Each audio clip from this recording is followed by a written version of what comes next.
మరి బుక్కులా అయిపోయేదాకా కడుక్కోకుండా వెండిని ఏం చేస్తున్నారండి అని మీకు అనిపించవచ్చు.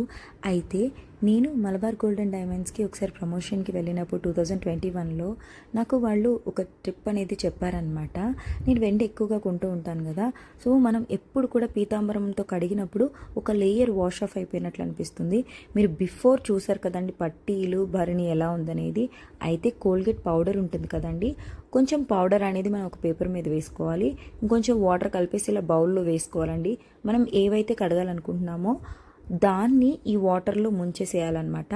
ఆ తర్వాత పౌడర్ ఉంటుంది కదండి, ఆ పౌడర్ తీసుకొని బ్రష్తో ఇలా వాష్ చేయాలి. ఎంత నీట్గా వచ్చిందో మీకే కనిపిస్తుంది. చూసిన తర్వాత నేను ఫస్ట్ టైం ట్రై చేశాను, షాక్ అయిపోయాను అనమాట. ఇంత ఈజీగా ఉందనిపించింది. సో మీకు ఇది ఎవరికైనా తెలుసుంటే మాత్రం తెలుసు అని కామెంట్ సెక్షన్లో కామెంట్ చేయండి. లేదు ఫస్ట్ టైం చూస్తున్నారంటే మీకు ఎంతవరకు యూజ్ అయింది అనేది యూజ్ చేశాక కామెంట్ సెక్షన్లో చెప్పండి.